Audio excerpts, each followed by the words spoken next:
All right, Alexander, let's answer the questions from our live stream with Mitch Feierstein. And from hello, thank you for that super sticker. Rusper, thank you for that super sticker. Alex K says, compared to the 2008 financial crisis, how big is this going to be? Mitch answered that. Answer that one, yeah. In the live stream. Zeshan, thank you for that super sticker. Bram, thank you for that super sticker. Marcarius, thank you for that super sticker. Summer of 1970 says, all the bad alphabet agencies, NSA, DHS, etc., were in Houston having nuclear emergency drills at the same time as all the shootings. Just wondering. Well, I don't know how to answer that question, but I mean, thank you for that information. Thank you for that super. Thank you. Graceful Cloud9, thank you for that super sticker. Zignas says, hey, gents, why does the USA government make every effort to have the world burn rather than allow it to continue without the USA as the lead hegemon? Well, my own view is that the United States, if it starts to pull back a bit, the world isn't going to burn. It's going to, lots of places will actually stabilize. Because when we're talking about the US interfering in all sorts of places and being the world hegemon and all of this, it's important always to remember that we're talking about the policies of a particular political faction in Washington.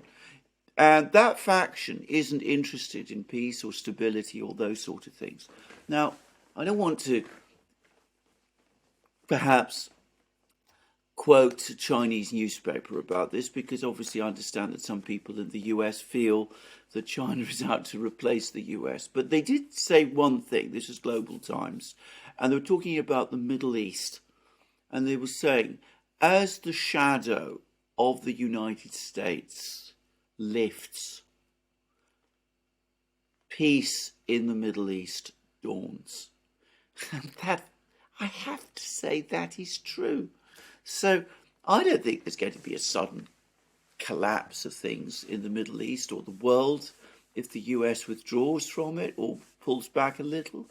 I think, on the contrary, we'll start to see more peace breaking out. All right. Orlando says, Marx explained us everything already. Dan Walda says, all will be well, RFK 2024.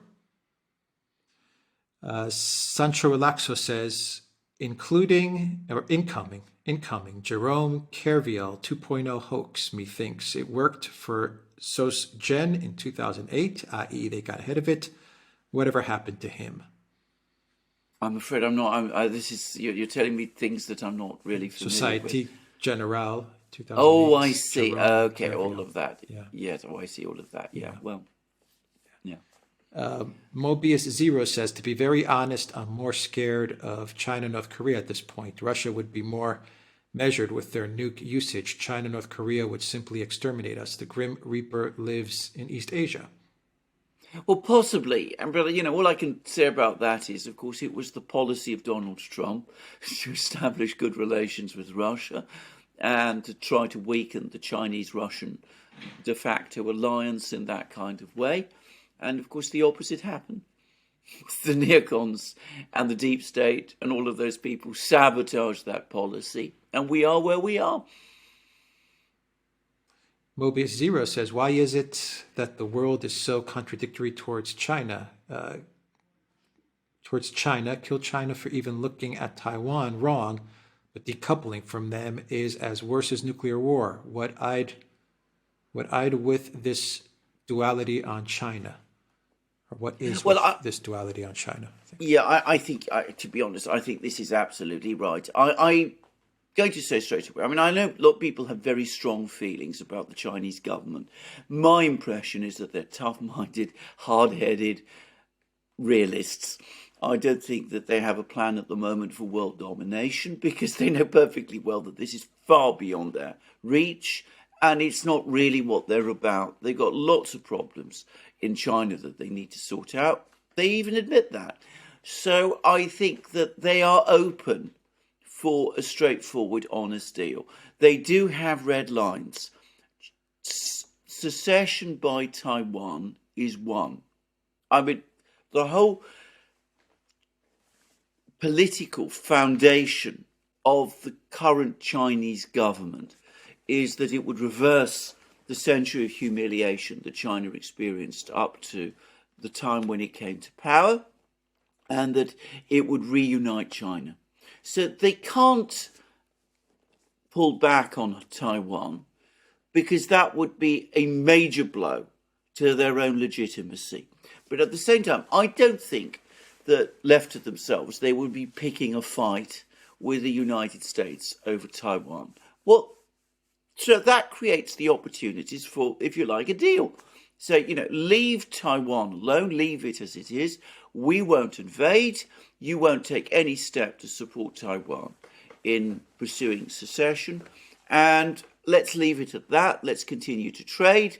If you want to slowly, gradually decouple your economy from ours, well, we are reorienting our economy also. So let's just accept that and move forward and move on. We don't have to be friends. We don't have to be partners.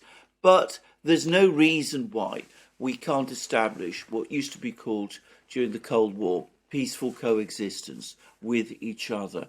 And I think that is an option. That is the policy that a wise government in Washington ought to be following. But of course, if you send Blinken and Sullivan to Beijing or meeting with Chinese officials and you lecture them and you throw around the G word, about what's going on in Western China, and you talk about values and all that kind of thing, and say that we will only support, we want a constructive relationship with China, but only when it suits us, and we feel that we are entitled to criticize and meddle in Chinese affairs when it doesn't. Well, that's not going to create a stable situation. It's going to create a very volatile one. Carrie Sue, thank you for that super sticker. Sparky says, great work. The Duran rules. Mobius Zero says, why does half the world want to turn China into a crater yet still want their money? It makes no sense. Well, you've just said it yourself. It's what I was saying. You've answered your own question. Mobius Zero says, why does South Korea and Japan have a death wish with China and North Korea? Don't they know that if they get nuked, we all die alongside them? Well, I think you're talking about two completely different countries. South Korea and Japan are profoundly different countries and profoundly different societies. Now, I've been to South Korea. I've never been to Japan. I know quite a few Japanese people. But I have family who live in South Korea. And, I'm fairly well informed about these places. South Korea and Japan are as different from each other as, say, Italy is from Sweden. They are profoundly different societies. In South Korea, they do not want to get into a confrontation either with North Korea or with China. They may have issues with China, but China is by far South Korea's biggest trading partner. There is wariness of China because of the history, but there isn't fundamental structural antagonism. There is obvious worry about North Korea, but left to itself, I have no doubt at all that South Korea would want to pursue peace. There is a very entrenched deep state in South Korea, very beholden to the United States, built up over the long period of the Cold War, and that creates some tensions. But I don't think that South Korea is looking for a crisis, and I don't think that they have a death wish. Japan, it's a different story. Japan has a very long history of conflict with China, going all the way back to the 19th century. There's rivalry with China because China is the big East Asian rival. It's the colossus that Japan is nervous of. So there is a completely different approach and set of thinking there. But ultimately, I also believe that Japan, left to itself, would probably modify its policies.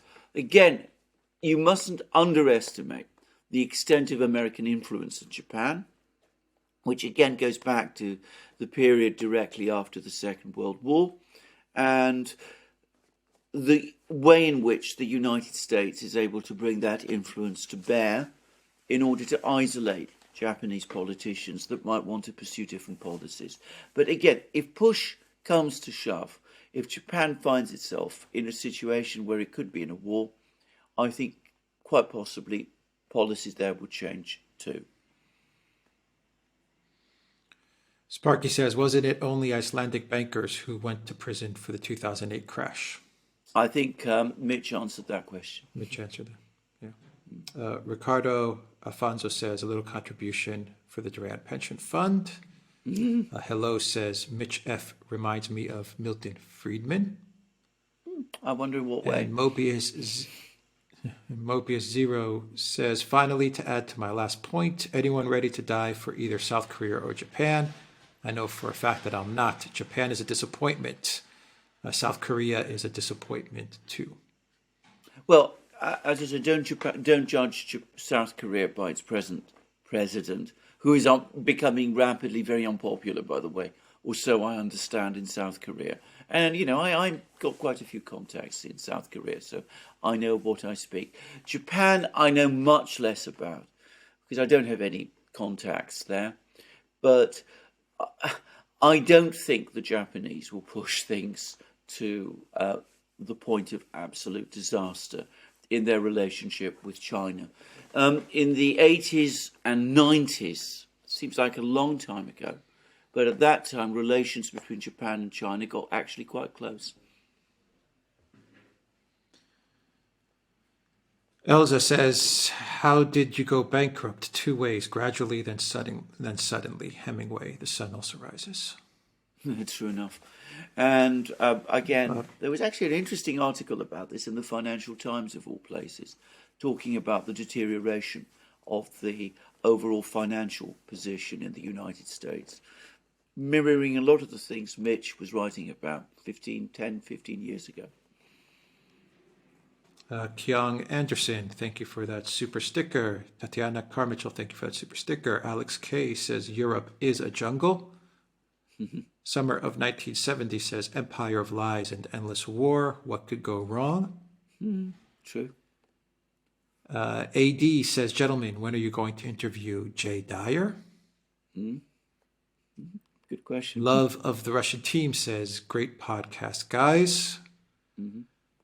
Sparky says, now thought of as a pension, Social Security was actually conceived as insurance against growing old. Average life expectancy was less than 60 years then, and 65 was the age that it could be claimed. Well, I think that's until we did talk about that. I mean, and I think Mitch's points are actually very, very well set out. You want to see him discuss this in detail, go to his book. He talks about all of this. Brent D. Unfunded liabilities, very, very well there. Brent D says, as a Westerner, I believe in the West and want to see us succeed, yet we are failing, led into financial, economic, military, and moral ruin by our leaders, to the applause of much of our own population and our foes. It breaks my heart. And it breaks mine too. And Russell Hall says, I don't dispute the idea of commodity-backed currency, but being a reserve would make it subject to the same vulnerabilities as the dollar and worse. We talked about that during the program. And Peter Bogdanov, thank you for that super chat. And those are the questions from our live stream with Mitch Feierstein. Thank you very much for all those questions.